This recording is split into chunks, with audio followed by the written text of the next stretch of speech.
لەبارەی ئەم پرسەوە کە ئێران بۆچی بنکەکانی ئەمریکای لە وڵاتانی کەندە و بۆ وەڵامدانەوە هەڵبژار لەگەڵ بەڕێز عەباس خامیار شرۆفەکاری سیاسی ڕاستەوخۆ لەگەڵم دەبێ گفتوگۆ دەکەم. بەڕێز عەباس، سپاس بۆ ئامادەبوونت لەگەڵمان. سەرەتا پێم بڵێ ئایا ئاگربەستی ئیسرائیل و ئێران کتۆپڕ بوو یان لەگەڵ بەردەوامی ئەم جەنگە هەوڵی بۆ دراوە؟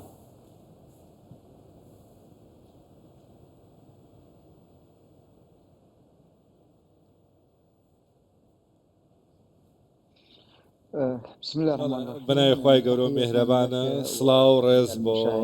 بەڕێستان و بینەرانی عەزیز لە هەر شوێنێک بن. لە ڕاستیدا چاڕوانی ئەوەمان دەکرد ئیسرائیل پاشەکشە بکات لە هێرشەکان و دەستدرێژیەکانی بۆ سەرگەلی ئێران، هەروەها کۆماری ئیسلامی ئێران، و ئەمەش ڕوویدا پێش 3 ڕۆژ هەندێک ئاماژە هەبوون، هەندێک دەنگ هەبوو لە ناوخۆی ئیسرائیلدا کە ئیسرائیلیەکان چیتر بەرگەی بەردەوامبوونی ئەم جەنگیان نەدەگرت. زۆر بە باشی دەمانزانی ئەو دوژمنکاریە تەنها دوژمنکاریەکی ئیسرائیلی نەبوو، بەڵکو بە ئامادەکاری و هاندان و پاڵپشتی ئەمریکا بوو. دیبلۆماسیەتی ئەمریکا وەکو بەرجێک بەکاردەهات بۆ ئەو دەستدرێژیانە کە پێشتر ئامادەکرا بوو بۆ سەر ئێران. ئەوەش بەر لە گەڕی شەشەمی گفتوگۆکان ئەنجامدرا کە دەبوو لە عەمان لە مەسقەتی پایتەختەکەی ئەنجام بدرێت. ئێران ئەو هەموو پەیوەندیە دیبلۆماسیانەی کە هەبوون بۆ داپۆشینی پلانێک بوو بۆ ئەنجامدانی ئەو هێرشە دژی ئێران. بۆیە پێشبینی دەکەم وەڵامدانەوەی ئێران زۆر بەهێز بوو بە شێوەیەک دوژمن نەتوانێت بەردەوام بێت لەسەر دەستدرێژیەکانی بەتایبەتی لێدان لە بنکەی عودەید لە قەتەر. کەواتە پێتان وایە کە ئەم ئاگربەستە وەکو خۆی جێبەجێ دەکرێت و هەردوو لا پابەندە بن پێوەی؟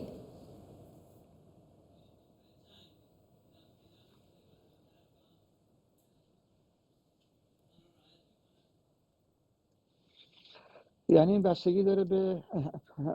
تحدثت بالفارسی عفوا بفارسی ئەمە پەیوەندی بەلایەنەکەی ترەوە هەیە، چۆن دەتوانێت بەردەوام بێت، دەوێت چی بکات، چۆن ڕوبەڕۆی ئەو ئاگربەستە بێتەوە ماوەڵی لەگەڵکە. بەڵام ئاماژەکان لە ئەزمموی مێژینەوە هەمانە ئیسرائیل بەردەوام دەبێت لە دژمنداریەکەی کە بۆ شێوێژ لە لوبنان و فەڵەستین و سووریاشدا تاوەکو ئێستا بەردەوامە. بەڵام دۆخەکە لەگەڵ ئێران جیاوازە. پێم وایە ئێرانیەکان بە گوێرەی ئەو پەیامەی کە لە ئەنجومەنی ئاسایشی نیشتیمانی ئێرانەوە هاتووە پەنجەکان لەسەر پەلە بیتکەن بۆ وەڵامدانەوەی هەر هێرشێک بەو پەڕی توانا و بەهێزیەوە بەرپەرچیان دەدەینەوە. چاوەڕانیش دەکەم ئێرانیەکان ئێستا لە هەموو کاتێک زیاتر لە ئامادە باشیدان ئەو هێرشانش بە تایبەتی ئەوەی کە ئێمڕۆ ڕوویدا لە هەندێک ناوچەی ژێر دەسەڵاتی داجیکە لە فەڵەستین، ئەو وێرانکاریە سەرانسەری ئێمڕۆ ڕوویدا بەکارهێنانی چەکی پێشکەوتو لەلایەن ئێرانەوە گشتەمانە وەک لێدانێک دەبێت بۆ دوژمن بۆ ئەوەی بەردەوامی نەدات بە جەنگ و چیتر پێشلکاری نەکات بۆ ئەو ئاگربەستە باشە بەڵام بەڕێز خامیاریانی هەردوو لە پابندی ئاگربەستەکە بوون هۆکار چیەکە هەردوو لا ڕازی بوون بەم ئاگربەستە و بۆ شێوە کتۆپڕە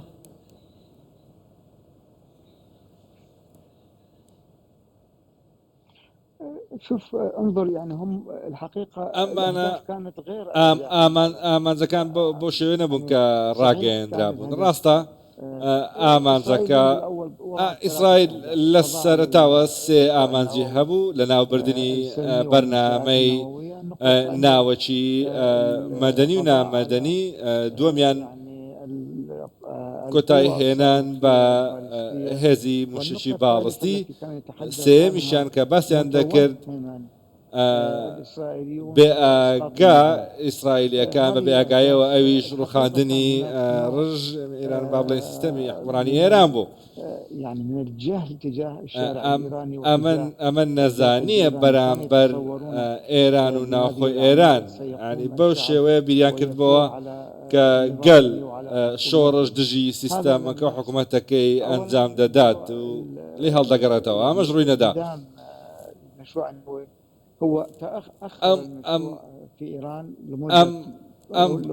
ئەمە ئەو پرۆژەی ئێرانی دواخست بەڵام لە کۆتاییدا ئەم پرۆژەیە وەکو ئێرانیەکان دەڵێن زاناکان دەڵێن ئەو لاوانەی ئێران دەستبەرداری بڵێ میوانەکەم پێم وا بێت کە پەیوەندیەکەی پچرا لەگەڵمان دیمەنەکان دەبینین پاشەوەی کە چەند کاتژمێرێکە ئەگەربەست ڕاگەنراوە لە نێوان ئیسرائیل و ئێران ئێدە هێرشەکان وەستاون بە سەرەکدی بەڵام ئاماژە بەوە دەکەن کە ئیسرائیل ئاماژە بەوە دەکات کە ئێران ئەگەربەستەکە پێشێل دەکات دەگەڕێمەوە لای میوانەکەم ئەگەر ئامادە بە بەڕێز خامیار زۆر باشە کە گەڕایتەوە لەگەڵمان دەمێتەوە بپرسم کایانی بۆچی شەوی ڕابردوو ئێران بنکە سەربازیەکانی ئەمریکای لە وڵاتانی کەنداو کردە ئامانج هۆکاری ئەمە چی بوو؟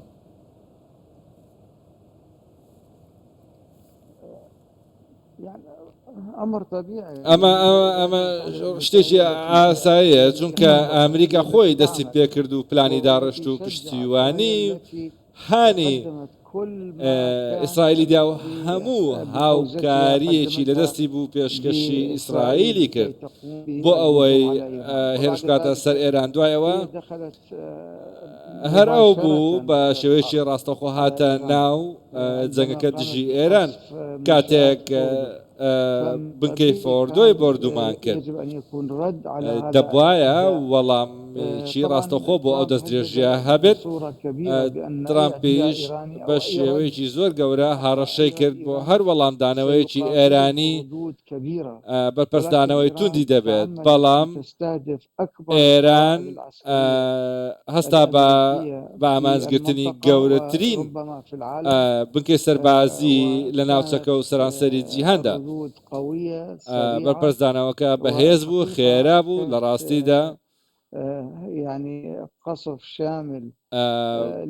موشک بارانێکی سەرانسەری بوو بۆیە پێم وایە ئامریکیەکان وەکو دەڵێن ئازارەکەیان چەشت کاتێک بینیان بەرپەرزانەوەی ئێرانی بوونی هەیە و داوای ئاگربەستیان کرد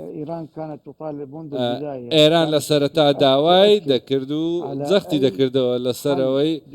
هەر چارەسەرێکی دیبلۆماسی یا پاشەکشە لە ڕێڕەوی دیبلۆماسی دژمنکارانە دەبێ بوەستەیە کە ئەوەی کە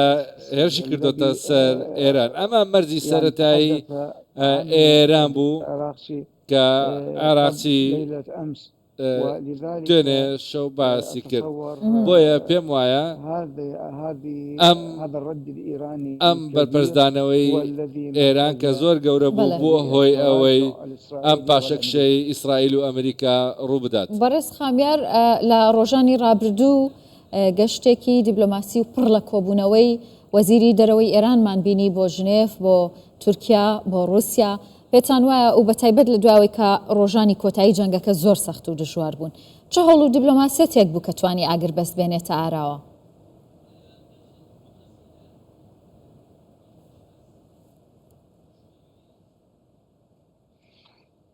يعني يجب أن ننظر ماذا بالتأكيد بێگومان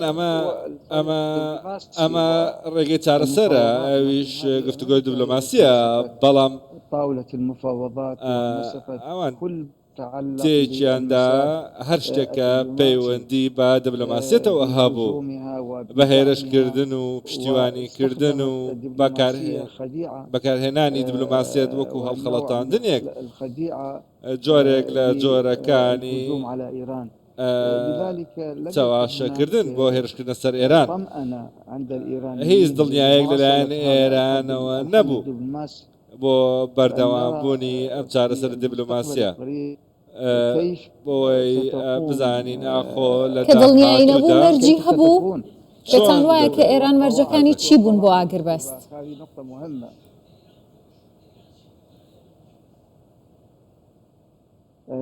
إيران كان الشرط الأول یەکەم مەرجی ئێران بریتی بوو لە عدم استمرار بەردەوام نەبوونی دەستدرێژیەکانی ئیسرائیل بەڕێز خاندار ئێستا ئیسحاق هێزرۆک سەرۆکی ئیسرائیل قسە دەکات ئەگەر لەگەڵم بمێنیتەوە با گوێ لە قسەکانی ئەو بگرین دواتر لەگەڵ تۆ بەردەوام دەبم.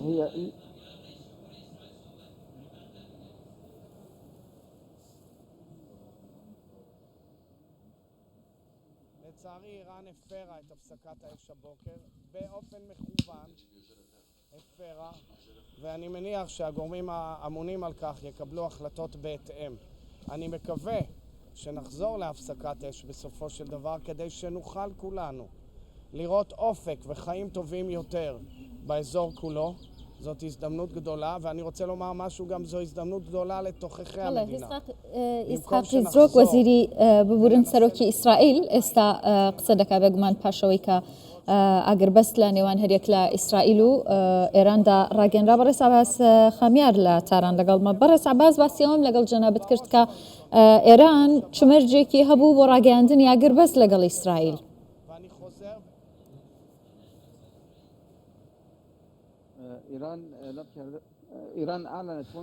ئێران لە سەرەتاوە ڕێگەیاندبوو ئەگەر ئاگربەستێکی تاکلایەنە ئەنجام بدرێت لەلایەن کەسی هێرشکارەوە ئەو کاتە ئێرانیش قبوڵی دەکات. ئەمەش ئەوە بوو کە ڕوویدا ئاڵای سپی لەلایەن دەستدرێژی کارانەوە بەرزکرایەوە. دوای ئەوەش ئێران ئەم مەرجەی قبول کرد کە لە ئەنجامی هەروەها دوایین هێرشی موشکش لەلایەن ئێرانەوە ئەنجامدرا و وەڵامی نەدراوە لەلایەن ئیسرائیلەوە کە تاران هێرش کرد بە سەر بئر سەبع لە چەند کاتژمێرێک بەر لە ئاگربەستەکە بەر لە کاتژمێر حوتی بەیانی. باشە ئێران لەگەڵەوەی کە ئاگربەستی ڕاگەیاندووە لە پیتاندنی یۆرانیۆم بەردەوام دەبێت یان نا؟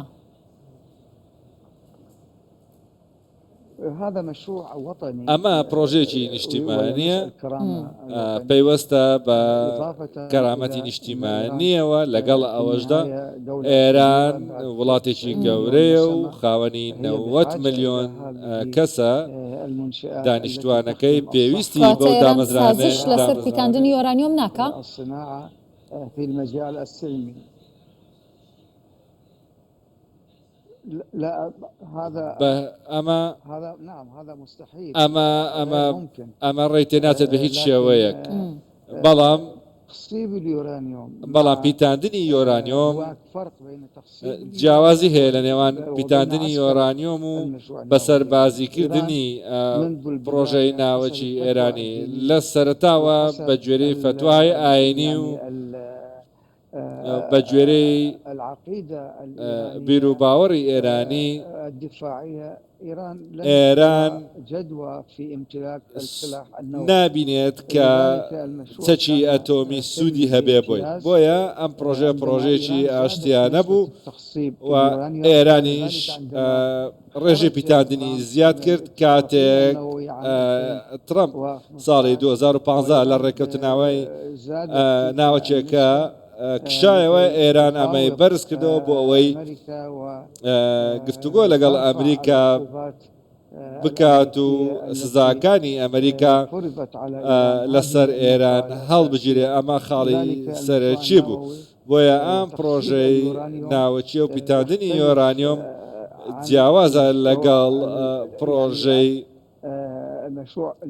پرۆژەی ناوچی سەربازی ئێران ئێستاش باوەڕی وایە هەبوونی پرۆژەیەکی ناوچی ئاشتی خوازانە و پیتاندنی یۆرانیۆم پێویستە بە شێوەیەک ئەو پیتاندنە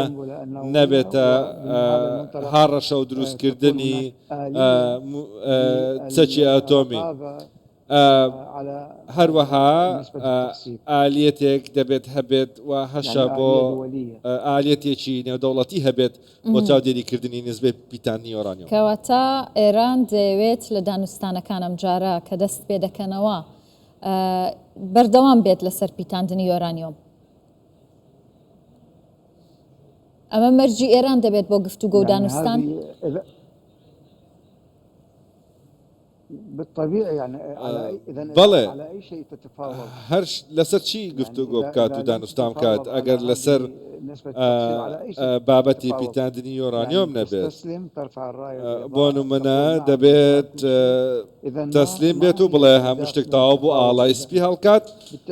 بێگومان ئێران دانوستان لەسەر ئەو بابەتە دەکات و دانوستانەکەش لەسەر پرۆژەی ناوەکی ئاشتی خوازانەی ئێران دەبێت و ئەمەش مەرجی سەرەکیە کە دەبێت بە بابەتی گفتوگۆکان لە چوارچێوەی مەرج و یاسایی تازە و زۆر باشە. بەڕێز خامیار وڵاتەکەتان لەم جەنگەدا چی دەستکەوت و چی لە دەستدا؟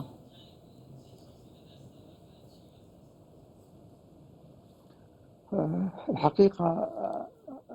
ئەوەی ڕاستی بێت گرنگترین شت فقدان لە دەستدانی يعني فقدان شهداء لە دەستدانی کۆمەڵێک شەهیدی گەورە و کەس و دانیشتان و مناڵ و ئافرەتی بێتاوان بوو کە هیچ تاوانێکیان نەبوو ئەوانش لە ڕۆژی یەکەمەوە کرانە ئامان لەگەڵ ئەوەشدا سەرکردەی سەربازی زۆر و زانایانی بواری ناوەکی ئاشتی ئەمە لە دەستدانێکی زۆر گەورە بوو ئەوانە دەکرێت قوتابخانەی شەهید بوون ئەمانە پێشبڕچەیان دەکرد بۆ دەستکەوتنی پلەی شەهادە خۆیان بە شێوازی قوتابخانەی عاشوڕا و کەربەلا هەژمار دەکرد ئەمە عەقیدە و باوەڕی ئەوان بوو چاوەڕوانی شەهید بوونیان دەکرد هەر لە سەرەتاوە بەڵام ئەمە خەسارەتێکی گەورە بۆ ئێرانە خاڵی دووەمیش ئێران زۆرێک لە دامەزراوەکان و بنکەکانی لە دەستدا بەڵام گشت ئەمانە سەر لە نوێ بنیاد دەندرێنەوە ئێران بەرامبەر دەستدرێژی سەدام حوسێن وەستایەوە بۆ ماوەی 8 ساڵ کە جەنجێک بوو بۆ سەر گەلی عێراق و کورد و ئێرانیەکانیش ئێران ماوەی 8 ساڵ توانی بەرگە بگرێت و بگاتە ئەو پلەی پێشکەوتن. بەڕێز خامیار پێتان وانییە جەنگی ئێران لەگەڵ عێراق جیاواز بێت لە جەنگی ئێران لەگەڵ ئیسرائیل یا ئەمریکا؟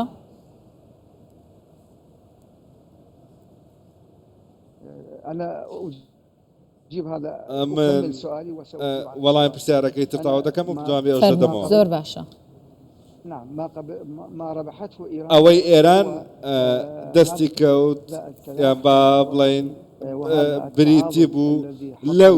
یەکگرتوویە نیشتیمانیەکە کە چاوەڕوانی نەدەکرد کە ئیسرائیلەکان پێیان وابوو ئێرانیەکان دەدۆڕێن و سیستەمی حکومڕانی کۆتایی پێدێ ئۆپۆزیسیۆنی ئێرانی لە ناو لە دەرەوەی ئێران هەمان هاوشانی یەک و شانمەشانی یەکتری لەگەڵ حکوومەت وەستانەوە و یەکێتی نیشتیمانی لە جوانترین وێنای خۆی دابوو ئەمەش یەکێک بوو لە دەستکەوتەکانی ئەم جەنگە کە دوژمن بۆ ئێمەی دەستخست جیاوازیش لە نێوان جەنگ لەگەڵ سەدام حوسێن و لەگەڵ ئیسرائیل جیاوازیەکی زۆرە ئەوانەی کە سەدامیان هەندا بۆ ئەو جەنگە دژی گەلی کورد و عراقی و ئێرانی هەمان ئەو هێزە گەورانە بوون هاتن هانی هێرشیان دا سەر ئێران و کوێت و هەموو توانە ئێرانی و عراقیەکانیان وێران کرد ئەم جارەش هاتن بە درۆیەک وەک ئەو درۆی داگیرکردنی کوێت ئەنجامیاندا بۆ سەدام حوسێن وتیان سەدام حوسێن چەکی کیمیایی هەیە. زۆر سپاس بۆ شرۆڤە ڕوونکردنەوەکانت بەڕێز عەباس خامیار شرۆڤەکاری سیاسی لە تاران میوانی کوردستان 24 بوویت.